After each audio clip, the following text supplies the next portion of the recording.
The first time Hannah Wright felt the weight of genuine kindness. She was standing barefoot in the mud outside the saloon in Yuba City, California. Her dress torn at the shoulder and her hair a tangled mess that hung past her waist like a curtain of neglect. It was spring of 1872, and the gold rush had long since faded, leaving behind a town that clung to survival through wheat farming and the occasional drifter passing through on his way to somewhere better.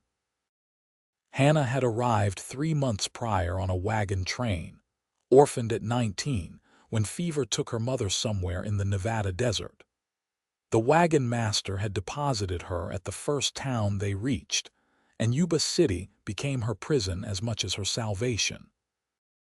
She worked at the boarding house, scrubbing floors and washing linens for a woman named Mrs. Petra, who believed that criticism was the only form of communication worth using. Hannah earned her keep and a thin mattress in a room she shared with 2 other girls, but nothing more. No wages. No hope of anything changing. The dress she wore had belonged to her mother, and it was falling apart at the seams, just like everything else in her life. On that particular morning, Hannah had been sent to fetch whiskey from the saloon for Mrs. Petra's private stock. The barkeep had handed her the bottles with a leer that made her skin crawl, and as she hurried out, a drunk stumbling through the door had crashed into her. The bottles shattered on the wooden steps, and Hannah knew without question that Mrs. Petra would blame her, would likely turn her out onto the street with nothing. She stood there in the mud, glass glittering around her feet, and felt the weight of her entire existence pressing down until she could barely breathe. That was when she heard the horse. The man who rode into town that morning sat atop a massive roan stallion, and he looked like he had been carved from the mountains themselves. He was broad across the shoulders, his chest thick with muscle that strained against his leather vest. His arms were corded with strength, and even from a distance, Hannah could see the power in his frame. He had dark hair that fell past his shoulders, tied back loosely with a strip of leather, and a beard that covered the lower half of his face. But it was his eyes that caught her attention, pale blue and startling in their intensity as they swept across the street and landed on her. He pulled his horse to a stop, swung down from the saddle with an ease that belied his size, and walked toward her. Hannah wanted to run, wanted to disappear, but her feet were rooted to the spot. "You are hurt," he said, and his voice was deep, rumbling from his chest like distant thunder. Hannah looked down and realized blood was seeping through her thin stockings. The glass had cut her feet, but she had been too numb to notice. "I am fine," she said automatically, "because that was what you said. That was what kept you invisible." The man, whose name she would soon learn was Henry Whitaker, looked at the broken bottles, at her torn dress, at the resignation in her eyes, and something shifted in his expression. He crouched down, and Hannah realized with a start that even kneeling, he was nearly at her eye level. He was immense, built like the grizzlies that roamed the Sierra Nevada, but his hands were gentle as he examined her feet. "You cannot walk on these," he said. Before Hannah could protest, he had scooped her up into his arms as if she weighed nothing at all. The world tilted, and she found herself pressed against his chest, her hands instinctively gripping his vest. He smelled of pine and wood smoke and something wild that made her think of wind through high places. "I have to pay for those bottles," Hannah said, her voice small. "Mrs. Petra will be angry." "Mrs. Petra at the boarding house?" Henry asked, his jaw tightening. "That woman who works her girls until they drop." Hannah did not answer, which was answer enough. Henry carried her down the street and people stopped to stare. The mountain man was known in Yuba City, though he came to town rarely. He lived somewhere up in the foothills, trapping and hunting, selling furs when he needed supplies. He was not a man who involved himself in town affairs, which made his current actions all the more remarkable. He brought her to the general store, shouldered through the door, and set her carefully on the counter. The proprietor, Mr. Chen, hurried over with concern in his eyes. Henry spoke in low tones and Mr. Chen nodded, disappearing into the back. He returned with bandages and salve, and Henry paid for them without hesitation. Hannah sat very still as this stranger, this mountain of a man, cleaned the cuts on her feet with surprising gentleness. His hands were calloused and scarred, hands that had clearly seen hard labor, but they moved with a care that made her throat tighten. "What is your name?" he asked as he worked. "Hannah Louise." "Hannah," he repeated as if testing how it felt. "I am Henry Whitaker." "Thank you, Mr. Whitaker," she said softly. "I will repay you somehow." He glanced up at her, those pale eyes holding hers. "You do not owe me anything." But Hannah knew about debts, knew that everything came with a price. She waited for him to name it, to tell her what he wanted in return. Instead, he finished bandaging her feet, helped her down from the counter, and said, "You should not have to walk back to the boarding house." "Where else can you go?" "Nowhere," Hannah admitted. "I have nowhere." Something flickered in Henry's expression, a decision being made. "I will speak with Mrs. Petra about the bottles. You will not be punished for an accident that was not your fault."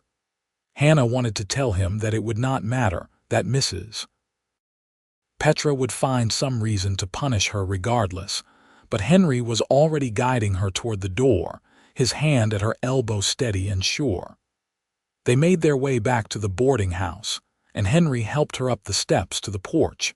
Mrs. Petra appeared in the doorway, her face pinched with anger.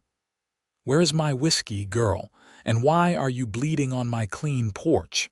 "There was an accident," Henry said, his voice gone cold. "A drunk knocked into her and the bottles broke.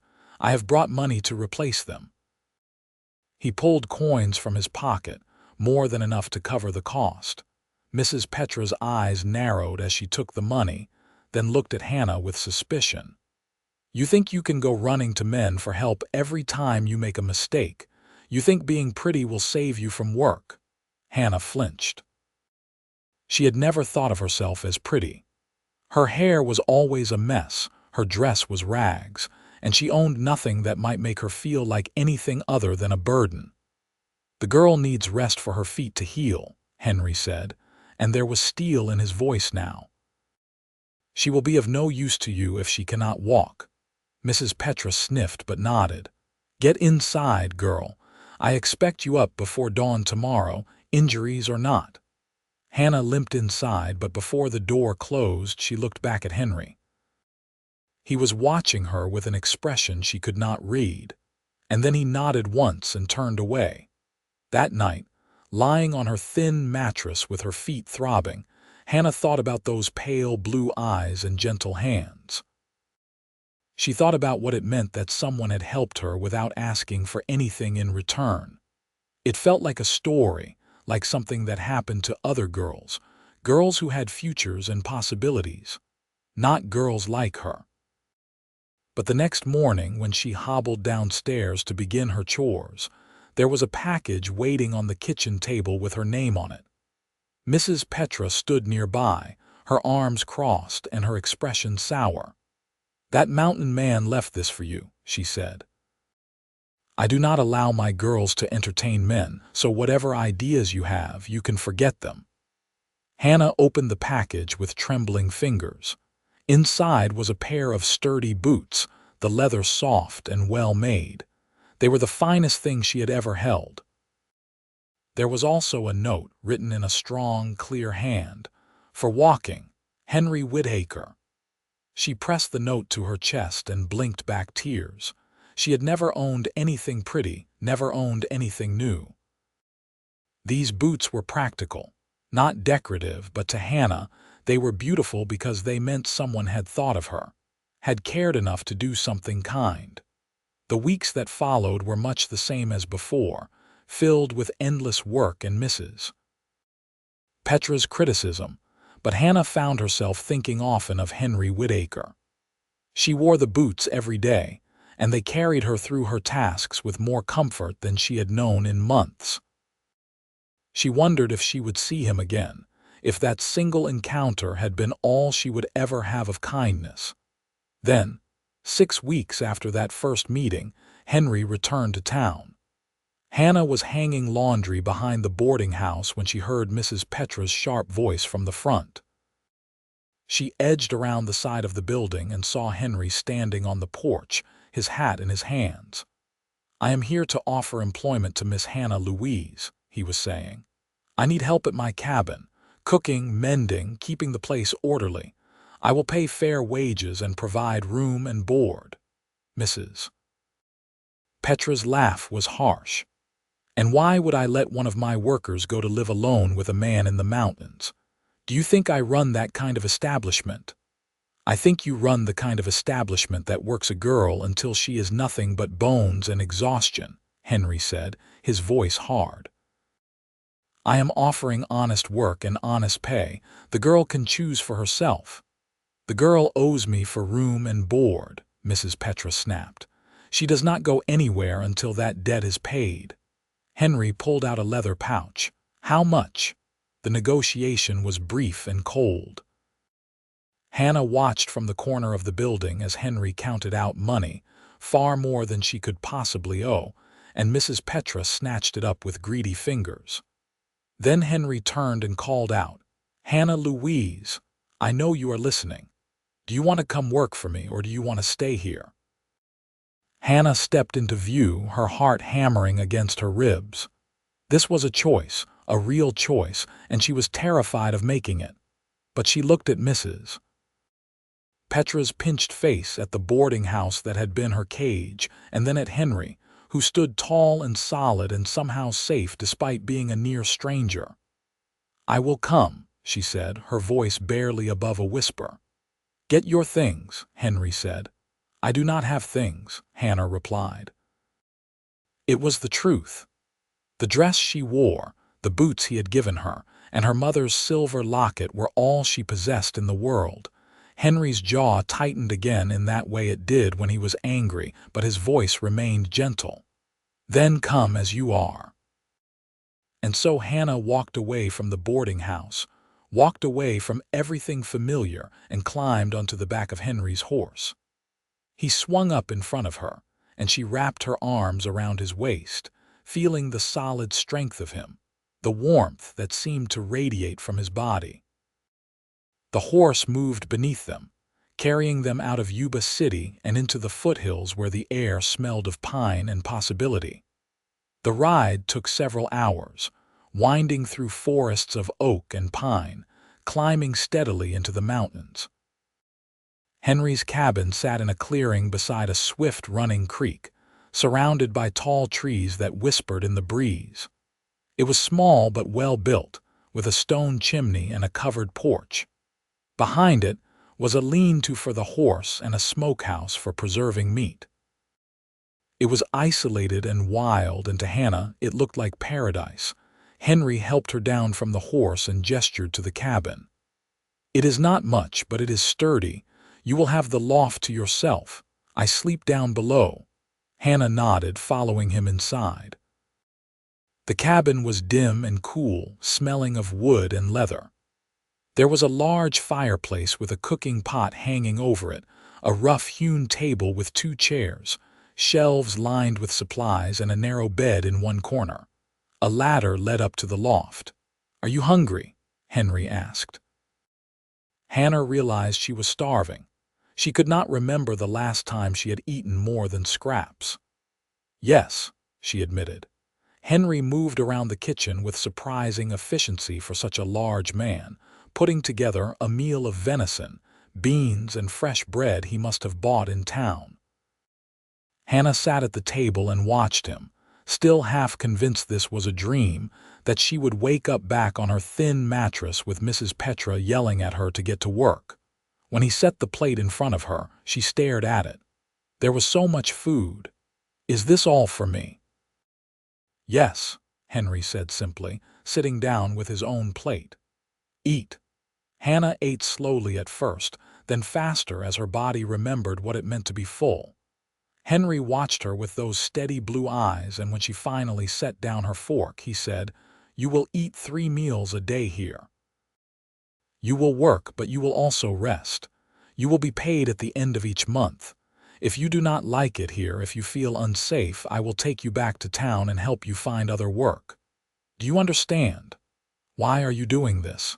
Hannah asked, the question bursting out of her. "Why are you being kind to me?"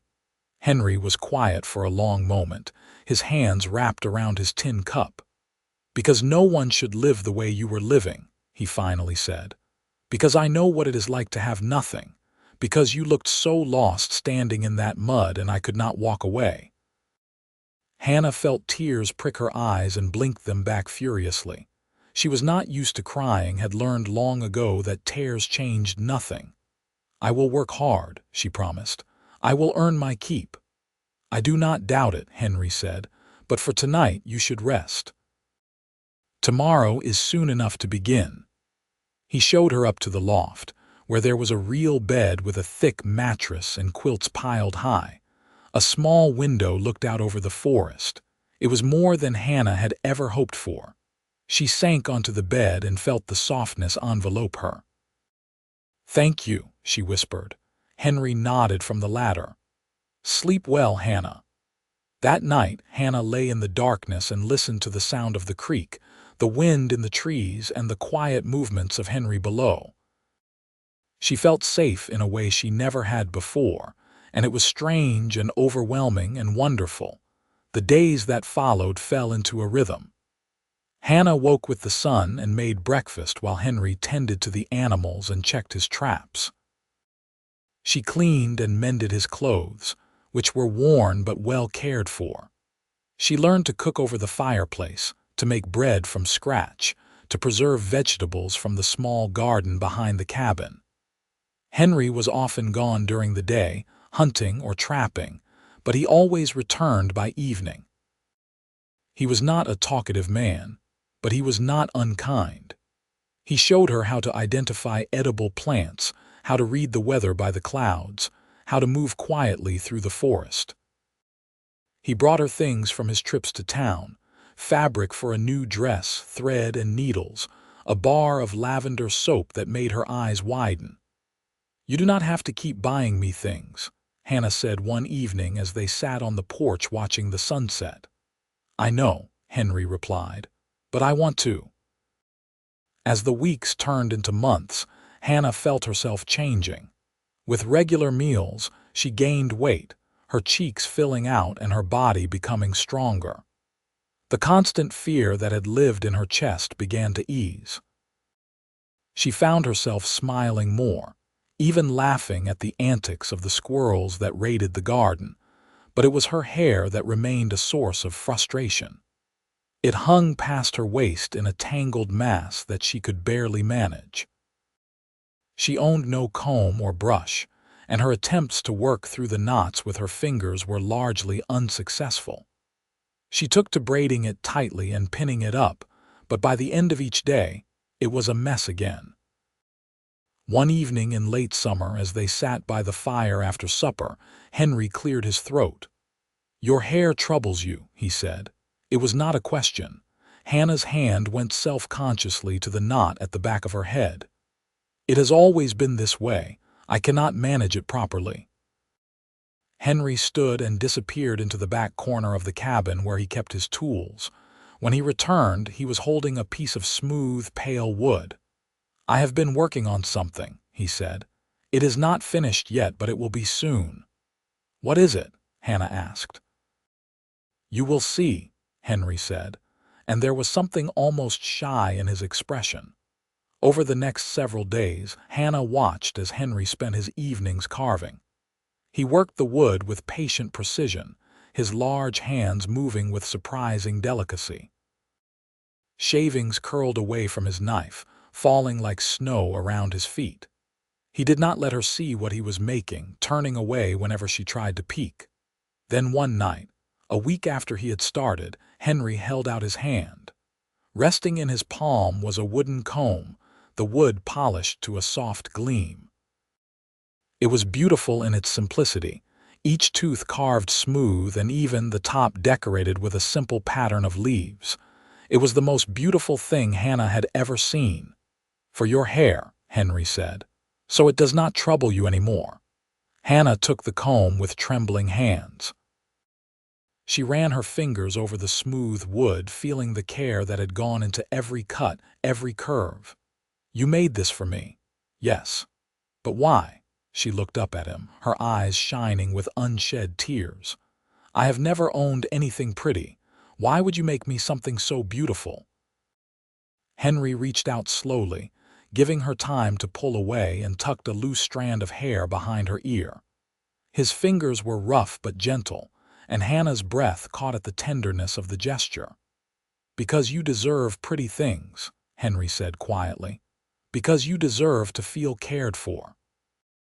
Because when I look at you, I see someone who has been told she is worth nothing, and I want you to know that is a lie." A tear slipped down Hannah's cheek, then another. She pressed the comb to her chest and let herself cry, really cry, for the first time in years. Henry moved closer and carefully, hesitantly, put his arms around her. Hannah leaned into his embrace and felt the strength of him, the solidness that had come to mean safety. "Thank you," she whispered against his chest. "Thank you for everything." They stood like that for a long moment, the fire crackling beside them, and something shifted between them. It was a shift that had been building since the day he found her in the mud, a slow recognition that what they felt was more than employer and employee, more than simple kindness. When Hannah finally pulled back, wiping her eyes, Henry said, May you what? May I brush your hair for you? Help you learn to use the comb?" Hannah nodded, too overcome to speak. She sat down on the chair by the fire, and Henry moved behind her. He carefully removed the pins that held her hair up, and it tumbled down her back in a tangled cascade. He picked up the wooden comb and began to work through the ends, starting with the smallest knots. It took nearly an hour. Henry worked with infinite patience, never pulling hard enough to hurt, carefully separating each tangle. His hands were steady and sure, and Hannah felt herself relaxing under his ministrations. No one had touched her with such care since her mother died. No one had taken the time to do something so intimate, so personal. When he finally worked the comb through from root to tip without catching, he made a sound of satisfaction. "There," he said. "That is better." Hannah reached back and felt her hair hanging smooth and soft for the first time in months, maybe years. "It feels wonderful," she said. "It looks wonderful," Henry said, and there was something in his voice that made Hannah turn to look at him. He was standing very close, the comb still in his hand, his eyes locked on hers. In the firelight, his face was all planes and shadows, his expression open in a way she had never seen before. "Hannah," he said, and her name sounded different in his mouth, weighted with meaning. "I need to tell you something." Her heart began to race. "What?" "When I brought you here, I told myself it was just to help you, to give you a chance at something better, but that is not the whole truth anymore." He set the comb down carefully on the table and took her hands in his. "You have become important to me, more than important. I find myself thinking of you when I am out in the woods. I hurry back each evening because I want to see your face. I made you that comb because I wanted to give you something that showed how I feel." "And how do you feel?" Hannah asked, her voice barely audible. "I am falling in love with you," Henry said simply. "Maybe I have been falling since I saw you in that mud, looking so lost and brave at the same time. I know I am not much. I am rough and I live a hard life in these mountains. But if you could feel even a fraction of what I feel, I would count myself the luckiest man alive." Hannah looked down at their joined hands, his so large and scarred, hers so small and pale in comparison. She thought about the past months, about how safe she felt here, how happy. She thought about the way her heart lifted when she heard his horse returning each evening, the way she found excuses to be near him. She thought about the comb, carved with such care, and what it meant that he had spent hours making something beautiful just for her. "I feel it too," she whispered. "I did not know what it was at first. I have never felt this way before. But yes, Henry, I am falling in love with you too." The smile that broke across his face was like sunrise, transforming his stern features into something almost boyish. He raised her hands to his lips and kissed her knuckles, a gesture so sweet and old-fashioned that Hannah felt her heart might burst. "May I court you properly?" he asked. "May I try to win your heart, though it seems you are already giving it to me?" "Yes," Hannah said, laughing and crying at the same time. "Yes, Henry, you may." He pulled her to her feet and into his arms, and this time the embrace was different. This time it was the embrace of two people acknowledging what had grown between them, tender and new and precious. Hannah rested her head against his chest and listened to the steady thunder of his heartbeat. "I will take care of you," Henry murmured into her hair. "I will make sure you never go without again. I will give you everything I have." "You already have," Hannah said. "You have given me a home. You have given me kindness. You have shown me what it means to be valued." They stood together as the fire burned low, neither wanting to break the spell of the moment. Finally, Henry pulled back enough to look at her face. "It is late," he said. "You should rest." Hannah nodded, but before she climbed the ladder to the loft, she turned back. "Henry, will you brush my hair again tomorrow?" His smile was answer enough. From that night forward, their evenings took on a new ritual. After supper, Hannah would sit by the fire and Henry would brush her hair with the wooden comb he had made. He would work through any tangles that had formed during the day, his touch always gentle, always careful. Sometimes they talked, sharing stories of their pasts. Henry told her about growing up in Missouri, about losing his family to cholera and heading west to start over. Hannah told him about her childhood in Illinois, about her mother's illness and the long, hard journey west that ended in grief. But often they did not talk at all. The simple act of Henry brushing her hair, of caring for her in this small but profound way, said more than words could. It was intimacy and trust, tenderness and love, all bound up in the quiet rasp of wood through hair. As summer faded into autumn, their relationship deepened. Henry courted Hannah with a sincerity that made her feel cherished. He brought her wildflowers from the meadows, taught her to fish in the creek, took her on long walks through the forests that were his domain. He held her hand as they walked, and sometimes when they stopped to rest, he would kiss her forehead or her cheek, always respectful, always asking permission with his eyes before drawing closer. Hannah bloomed under his attention. She made herself a new dress from the fabric he had bought, this one in a soft blue that Henry said matched the sky. She learned to braid her hair in elaborate patterns, using the comb he had made to keep it smooth and shining. She sang as she worked, her voice carrying through the clearing and bringing a smile to Henry's face whenever he was near enough to hear. But as autumn deepened and the first cold winds began to blow down from the high peaks, Hannah found herself thinking about the future. What would happen when winter came? Would they continue as they were, living in the same cabin but maintaining the fiction of propriety? Would Henry expect her to leave, to find somewhere else to weather the cold months? She did not want to leave. The cabin had become home, and Henry had become her whole world. But she did not know how to ask what he intended, did not know if it was proper for a woman to speak of such things. Henry, it seemed, was wrestling with similar questions. He became quieter as the days grew shorter, often staring into the fire with a furrowed brow. Hannah worried that he was regretting bringing her here, that perhaps the reality of caring for another person was more than he wanted. Then one evening in late October, as the first snow began to fall, Henry set down the comb after brushing her hair and said, "Hannah, I need to ask you something important." Hannah turned to face him, her heart in her throat. "What is it?"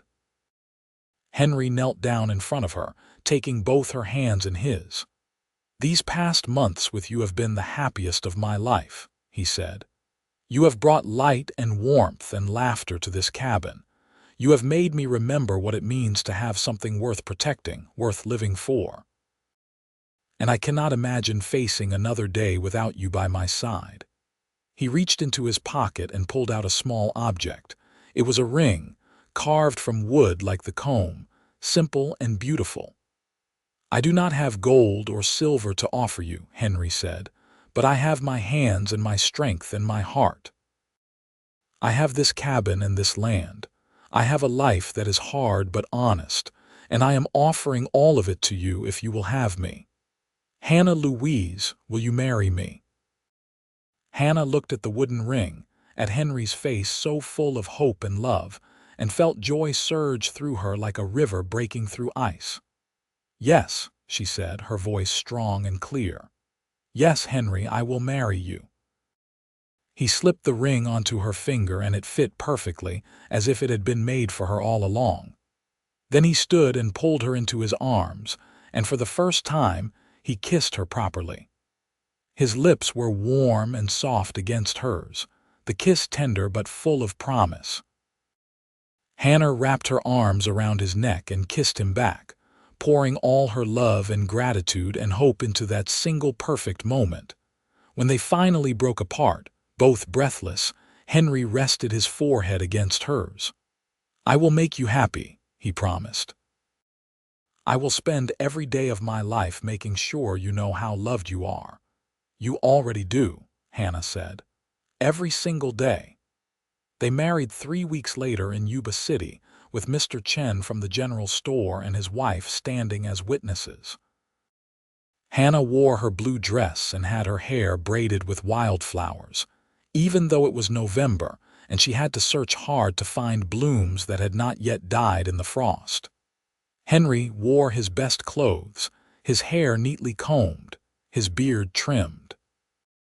He looked handsome and strong and slightly uncomfortable in the small church, as if the walls were too close and the ceiling too low for a man used to open spaces. The ceremony was brief, the preacher hurrying through the words as if he had somewhere more important to be. But when Henry said, "I do," his voice rang out clear and firm. And when Hannah said the same, she meant it with every fiber of her being. They rode back to the cabin as husband and wife, the winter sun setting early behind the mountains. When they arrived, Henry lifted Hannah down from the horse and carried her across the threshold, a tradition he had heard of but never thought he would perform. That night was their wedding night, and Henry was gentle and patient, showing Hannah what it meant to be loved completely. They learned each other slowly, tenderly, and when Hannah finally fell asleep in her husband's arms, she felt a peace so profound it was almost frightening.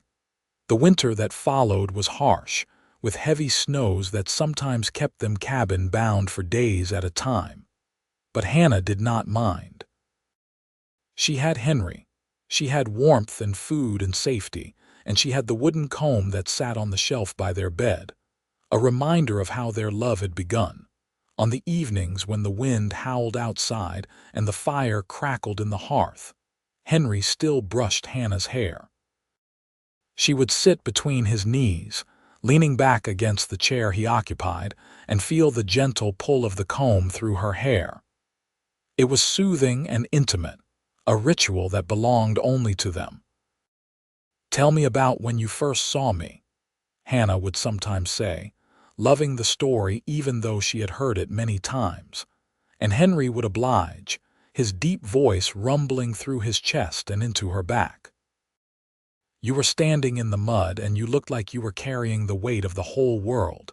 Your dress was torn, your feet were bleeding, but you stood so straight, so proud. And I thought, that is a woman with strength she does not even know she has. That is a woman worth knowing." And the comb, Hannah would prompt. Tell me about making the comb. I wanted to give you something that showed I saw you, Henry would say, working the comb through a particularly stubborn tangle. Something that said you were worth time and effort and care. I must have started over a dozen times wanting it to be perfect, and even when it was finished I was nervous to give it to you, afraid you would think it was foolish. It is the most precious thing I own, Hannah would say, and it was true. More precious even than her mother's locket, because the comb represented Henry's love made tangible. Spring came eventually, melting the snow and bringing new life to the mountains. Hannah discovered she was with child in April, and Henry's joy was so great he actually shouted, startling the birds from the trees. He became even more protective, insisting Hannah rest more, doing the heavier chores himself. I am not fragile, Hannah would protest, laughing at his concern. No, but you are carrying our child, Henry would reply. Let me take care of you. Their son was born in December of 1873, arriving during a snowstorm that kept them isolated for 3 days. Henry delivered the baby himself, his hands steady even as his voice shook with emotion. They named him Michael after Hannah's father, and when Henry held his son for the first time, Hannah saw tears streak down his bearded face. He is perfect, Henry whispered. You are perfect. How did I get so lucky? We both got lucky, Hannah said, exhausted but happier than she had ever imagined possible. Michael was followed by a daughter 2 years later, whom they named Sarah, and then another son whom they called Thomas. The cabin grew crowded, and Henry added on 2 more rooms, working through the summers to give his growing family more space. The children grew up wild and free, learning the mountains from their father, learning gentleness and strength from both their parents. And every night, no matter how tired they were, no matter how demanding the day had been, Henry would brush Hannah's hair. Sometimes the children would watch, fascinated by this ritual they did not fully understand but knew was important. Sarah especially loved to see her father's large, scarred hands moving so carefully through her mother's long hair. "Why do you always brush Mama's hair?" Sarah asked one evening when she was 6. Henry smiled at his daughter. "Because when I first met your mother, she had never owned anything pretty. So I made her a comb, and I brush her hair to remind her that she is precious and loved." "I think Mama is the prettiest," Sarah declared with the certainty of childhood. "I think you are right," Henry agreed, winking at Hannah. The years flowed past like the creek beside their cabin, steady and sure. The children grew, and the cabin rang with laughter and occasionally tears, with the sounds of a family building a life together in the wild mountains of California. Hannah never did return to living in a town. She never wanted to. Everything she needed was right here: her husband, her children, the forest and sky, the simple rituals that marked their days. She kept the wooden comb in a place of honor on her dresser, and though Henry eventually made her others, fancier ones with more elaborate carvings, the first comb remained her favorite. It was worn smooth from years of use, the wood darkened by the oil from her hair, but it was still strong, still beautiful. When their children were old enough to understand, Hannah would tell them about her life before their father, about the boarding house and Mrs. Petra, about standing in the mud feeling utterly lost. The children would listen with wide eyes, unable to imagine their confident, happy mother as the frightened girl in the story. "But then your father came," Hannah would say, "and he showed me what kindness looked like. He gave me boots and a home and a wooden comb. And most importantly, he gave me himself, his love, his strength, his tender heart hidden beneath that gruff exterior." "I am not gruff," Henry would protest from wherever he sat mending harnesses or sharpening tools. "You are very gruff," Hannah would reply, her eyes sparkling. but you are also very good." On their 20th wedding anniversary, in 1893, Henry carved Hannah a jewelry box to hold the wooden ring, which no longer fit her finger, and all the other small treasures they had accumulated over the years. The box was made from the same pale wood as the original comb, and on the lid, Henry carved an image of two people standing together, the man brushing the woman's long hair. "So you never forget," he said when he gave it to her. "I could never forget," Hannah replied, running her fingers over the carving. "You made me believe I was worth something, Henry. You made me believe in love." "You were always worth something," Henry said fiercely. "I just made sure you knew it." Their children grew and eventually left to start families of their own, though none ventured far from the mountains they loved. Michael married a girl from Yuba City and built a cabin a few miles downstream. Sarah married a rancher and moved to a valley to the north. Thomas became a teacher and settled in Sacramento, but visited often, bringing his wife and children to stay at the cabin where he had grown up. And through it all, through the years and the changes, through the joys and the sorrows that are part of every life, Henry brushed Hannah's hair. Even when they were old and their children grown, even when Hannah's hair turned silver and Henry's hands grew stiff with age, the ritual continued. On a spring evening in 1910, when they were both well into their 60s, Hannah sat by the fire as she had so many times before. Henry stood behind her, the original wooden comb in his hand, working it gently through her silver hair. They had buried their daughter Sarah the previous winter, lost too young to fever, and the grief was still fresh. But here, in this moment, there was peace. "You remember the day we met?" Hannah asked, as she had asked so many times over the years. "Every detail," Henry replied, his voice rougher now but still strong. "You were standing in the mud, and you were the bravest thing I had ever seen." "I was terrified," Hannah said. "Bravery is being terrified and standing anyway," Henry said. He finished brushing and set the comb aside, then wrapped his arms around Hannah's shoulders from behind. "I love you, Hannah Whitaker. I have loved you since that very first day." "And I love you," Hannah said, leaning back against him. "My mountain man who carved me a wooden comb and showed me what it meant to be treasured." They sat together as the fire burned low. Two people who had built a life from nothing, who had turned kindness into love and love into a family. Outside, the mountains stood eternal, and the creek sang its endless song.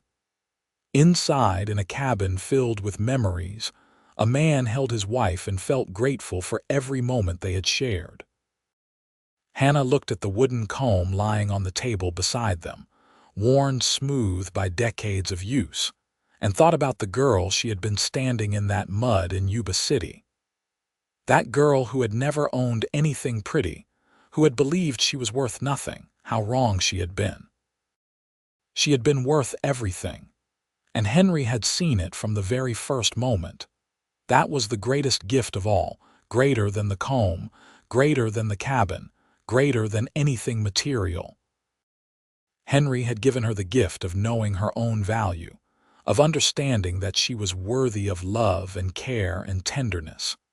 And in return, Hannah had given him a home filled with warmth, a family filled with love, and the certainty that he too was worthy of all the good things life could offer. They lived many more years together in that cabin in the mountains, surrounded by children and grandchildren and eventually great-grandchildren. They grew old together, their bodies failing but their love never wavering. And every night until the very end, Henry brushed Hannah's hair with the wooden comb he had carved so long ago. When Henry finally passed, quietly in his sleep at the age of 74, Hannah held the wooden comb in her hands and felt her heart break and heal at the same time. Break because he was gone, heal because of the incredible gift of having been loved by such a man. She lived 3 more years without him, cared for by her children, surrounded by family. but she kept the wooden comb beside her always, touching it when she needed to feel close to Henry, remembering the sound of his voice, the gentle pull of wood through her hair, the way he had looked at her as if she was the most precious thing in the world. When Hannah died peacefully in her sleep in 1913, they buried her beside Henry in a small cemetery near Yuba City. And in her hands, her children placed the wooden comb, so that even in death, she carried with her the symbol of the love that had transformed her life. The cabin stood for many years after, inhabited first by Michael and then by his children. The wooden jewelry box sat on the dresser, the carving of two people still visible on the lid. And the story was passed down through generations. The story of a girl who had nothing and a mountain man who gave her everything, who carved her a wooden comb and brushed her hair soft, who showed her that she was worthy of love. It was a story about kindness transforming into love, about finding home in another person, about the small gestures that carry the weight of devotion. It was a story about a wooden comb and what it represented: care, attention, tenderness, and the profound truth that everyone, no matter how lost they feel, is worthy of being treasured. And in the end, it was a love story, pure and simple. The kind of love that starts with a small act of kindness and grows into something that shapes entire lives, that echoes through generations, that reminds everyone who hears it that love, real love, is possible. The mountain stood eternal, the creek sang its endless song, and the memory of Hannah and Henry lived on, a testament to the power of two hearts finding each other in the wild, beautiful, difficult world of the American West.